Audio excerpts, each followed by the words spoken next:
Assalamualaikum warahmatullahi wabarakatuh. Saya akan mempresentasikan tugas sistem keamanan komputer. Yang pertama, kita masuk di bab 2. Sini prinsip pertama pada cybergroup mencakup tiga prinsip keamanan informasi.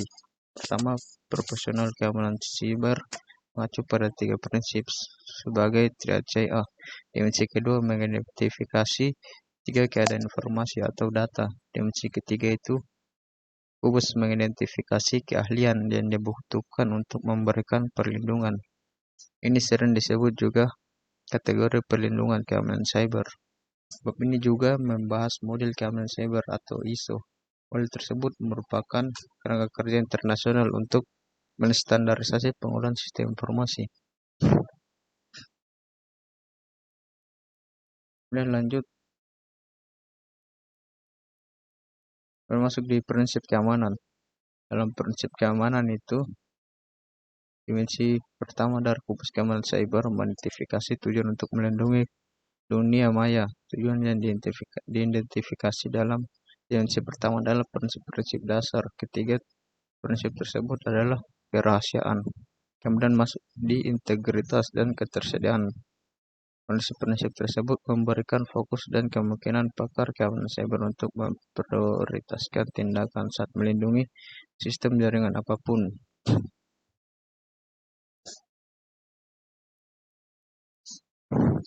Dan masuk di status data. Cyberspace adalah domain yang terisi sejumlah besar data yang sangat penting. Oleh karena itu, pakar keamanan cyber fokus pada pelindungan data. Dimensi kedua, cybercube berfungsi pada masalah melindungi semua status dunia maya. Data memiliki tiga kemungkinan status adalah data dalam perjalanan, kedua data istirahat atau data penyimpanan, kemudian data dalam proses.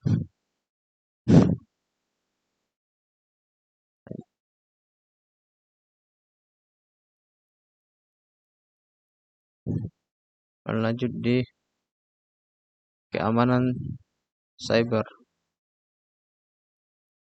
Dimensi ketiga dalam cyberscope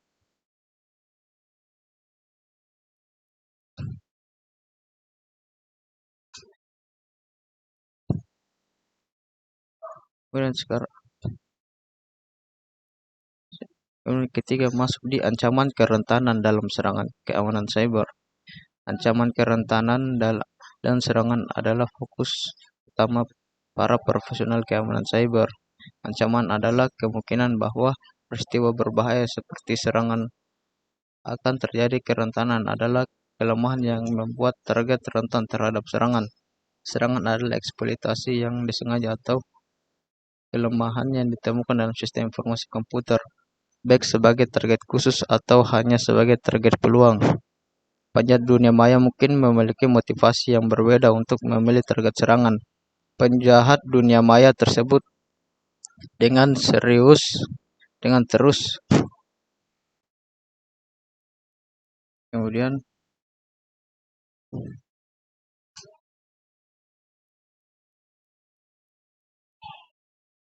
masuk di dalam penjahat dunia maya. Sistem dengan kerentanan jelas, korban umum termasuk sistem yang belum ditambal atau sistem yang hilang dari deteksi virus dan spam. Pada profesional keamanan cyber harus memahami cara kerja setiap serangan, apa yang dieksploitasi dan bagaimana hal itu mengurangi korban.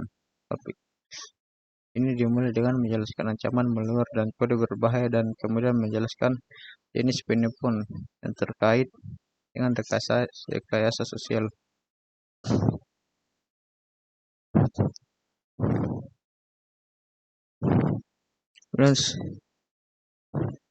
Masuk di apa itu malware? Ya, malware seperti ini.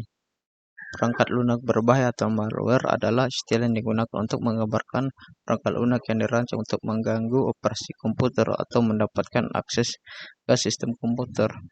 Tanpa sepengetahuan atau izin pengguna, malware telah menjadi istilah umum yang digunakan untuk menggambarkan semua perangkat lunak yang bermusuhan atau mengganggu. Istilah malware mencakup virus komputer atau worm, misalnya worm, trojan, atau horse. Virus malware juga spyware, adware, scareware, dan program jahat lainnya.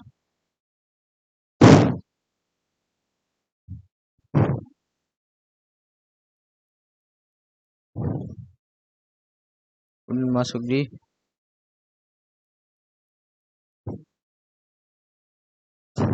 virus wars. Penjahat dunia maya menargetkan perangkat akhir pengguna melalui pemasukan malware, klik mainkan atau melihat animasi dari 3 jenis malware. Yang paling umum itu virus. Kemudian chat worms adalah kode berbahaya yang manipulasi dengan cara independen. Kemudian masuk di Trojan horse adalah malware yang melakukan operasi jahat dengan kode operasi yang diinginkan bermain. Seperti bermain game online, kode berbahaya ini mengeksploitasi hak istimewa pengguna yang menjalankannya.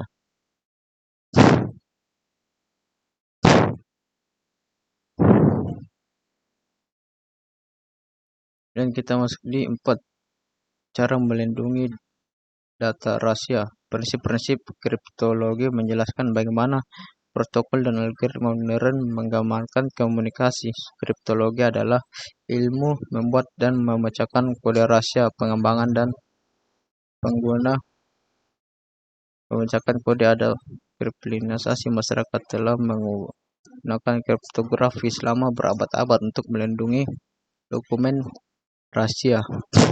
Misalnya, kontrol akses adalah seperti namanya cara mengontrol akses ke gedung ruangan, sistem, database, file, dan informasi organisasi. Menggunakan berbagai teknik kontrol akses untuk melindungi kerahasiaan.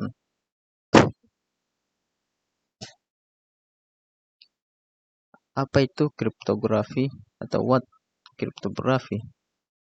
Kripto adalah ilmu membuat dan memecahkan kode rahasia. Kriptografi adalah cara menyimpan dan mengirimkan data sehingga hanya penerima yang dituju yang dapat membaca atau memprosesnya. Kriptografi modern menggunakan algoritma yang aman secara komputasi untuk memastikan bahwa penyedia dunia maya tidak dapat dengan mudah mengkompromi informasi yang dilindungi. Kemudian masuk di sejarah kriptografi. Sejarah kriptografi dimulai dalam lingkaran diplomatik ribuan tahun yang lalu. Utusan dari Stanley membawa pesan transkripsi ke pengadilan lain. Kadang-kadang pengadilan lain yang tidak terlibat dalam komunikasi berusaha mencuri pesan yang dikirim ke kerajaan yang mereka anggap musuh. Tidak lama kemudian militer mulai menggunakan enkripsi untuk mengamankan pesan selama berabad-abad. Berbagai metode sandwich, perangkat fisik, dan bantuan teks yang dienkripsi dan dedeskripsi.